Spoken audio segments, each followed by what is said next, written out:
Hi, everyone. I have one more Civil War presentation here for you in regards to what our soldiers did, and it might be my favorite one. This one has to do with what our York County men did at Gettysburg. And I want to start off with this little piece here, and it's something I very much believe. History is made by normal people that are sometimes doing the slightest of things. Our York County soldiers helped to save our nation more than once in our history. They were heroes, and they were merely doing their jobs. When I look at what battlefield soldiers do, and when I look at what any kind of hero does in any walk of life, a lot of times what they're doing is not necessarily out of the ordinary, but yet they're saving life, or they're helping someone, or they're doing this, they're serving, they're sacrificing, and all they really care about doing is doing what they do well. All these guys were trying to do is to do their job, do their duty, protect their state, protect themselves, and in that, they actually changed our entire country's history. What's crazy is that nobody really knows about it. I didn't know about it until a couple years ago, and I want to share this knowledge with you today. So, our objective is to evaluate the importance of the stand made by the York Countians at Gettysburg and the role our soldiers have played throughout our country's history. So, altogether, our York Countians have had an impact in many areas. This is just one of them, and it's pretty amazing to see how significant a role they've played in so many battles and in so many wars, how they've truly affected the entire nation's history. Now, let's get down to things here. So, we're talking about the Battle of Gettysburg that took place from July 1st to 3rd of 1863. Specifically, we are going to talk about July 2nd, the second day of the fight. And this is where the Confederates really had a chance to win. On the second day of the fight, they're going to make a flanking attack on the outsides of the blue line here, the Union line. So they're going to make a flanking attack on this flank, on this edge, as well as on this edge. Where we are going to show up is going to be just towards the southern part of the field, just at the northern tip of Little Round Top. But altogether, their plan is to make this flanking attack, and they didn't have any great idea, primarily because Jeb Stuart isn't here yet. Where's Jeb Stuart? Jeb Stuart's still marching through York County, going from Spring Grove to Dover to Dillsburg to finally Carlisle and then Gettysburg. But he was stuck after that Battle of Hanover on June 30th, going the whole way through York County and taking 2.5 days to get here, and the Confederates didn't have any better plan. And so Lee just went with a basic flanking attack on the second day of Gettysburg because he didn't have any other knowledge of what else he could do. And so he sticks by this attack, but I wanted to bring that into the fray here because it's just another piece to show, hey, Jeb, you screwed up. Why'd you screw up? Because you lost the Battle of Hanover, and then you decided to go the entire way through York County before coming to Gettysburg. And so something there, that movement right there impacted this battle. It impacted Lee's decision making.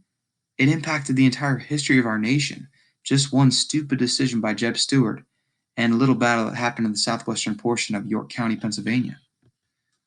Now, going into this action on day 2 of Gettysburg, the Union Army is moving their troops up this road right here, the Baltimore Pike. And they only had about half their army up on the night after July 1st. And so they keep on moving more and more troops up. Eventually, they're going to have 87,000 men here. But they've got to keep bringing them in. So the point I make here is this. If the Confederates on this attack towards the southern part of Gettysburg, if they can push through and split off this Union line from all the troops that are going to be coming up this road, the Union's going to be split in two and they're going to be in serious trouble. That's why what we do is very significant. Because if we can't hold, if the York County troops cannot hold the line towards the southern part of the battlefield, the Confederates will win, and they might win the entire Civil War. This whole thing might be over on this day. And so the Battle of Gettysburg could have been a Confederate victory, and the entire war could have been a Confederate victory if not for what the York County men did on the second day of the battle. Where we are located is on the northern tip of Little Round Top. If you watch the movie Gettysburg, a legendary Civil War movie, if you watch it, you actually will study more of what happens around the southern tip of Little Round Top where the 20th Maine is.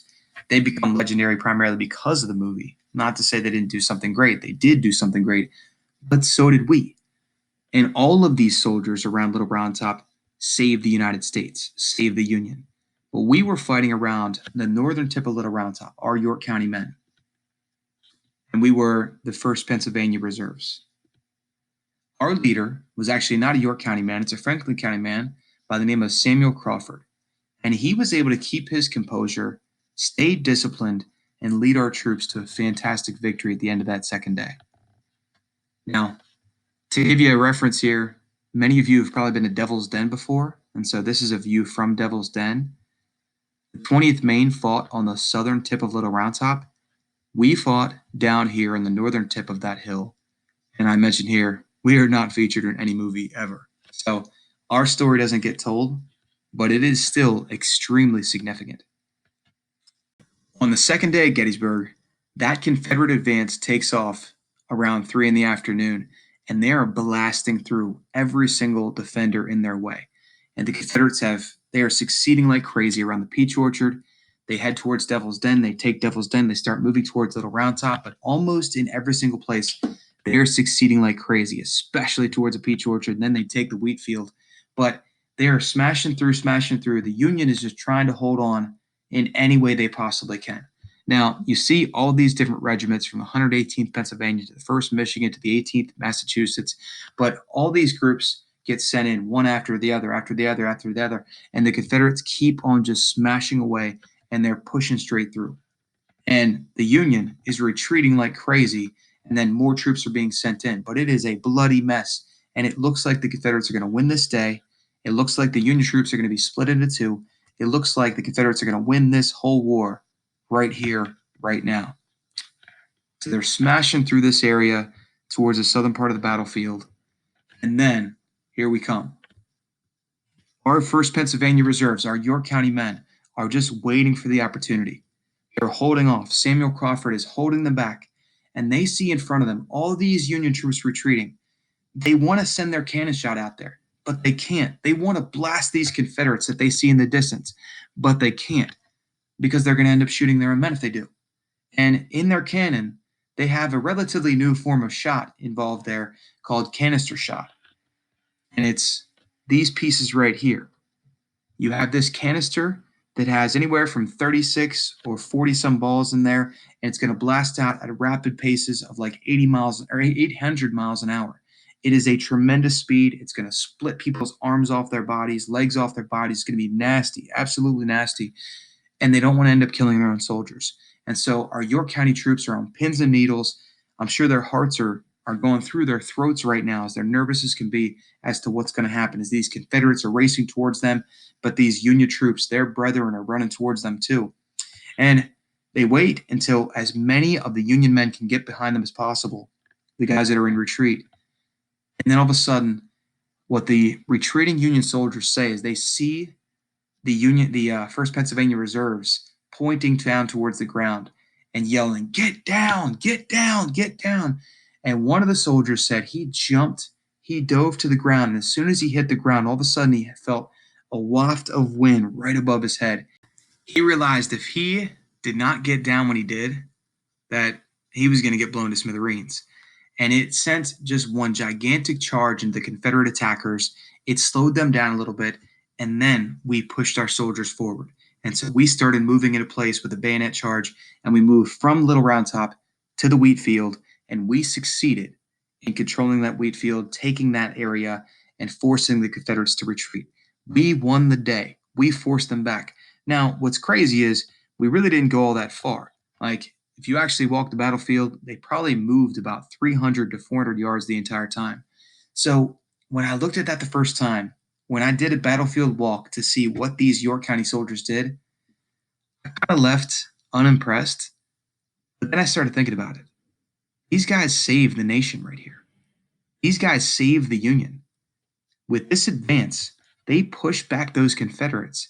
And on this day, what they did and what everybody up and down the line for the Union did is they saved the United States of America in that moment on July 2nd of 1863. If they didn't do what they did, the Confederacy may still be alive. Who knows what our country might be today? Who knows if we'd have slavery still today? But they pushed forward, they took that ground, and even if it's 300 to 400 yards, It doesn't make a bit of difference.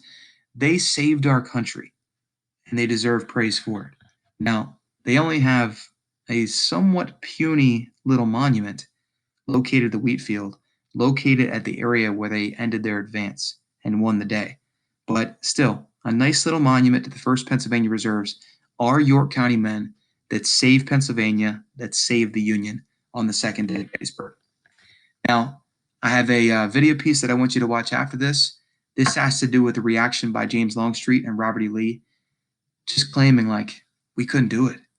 We got close, but we couldn't pull off that advance. We just couldn't get to the end and break the Union line in two.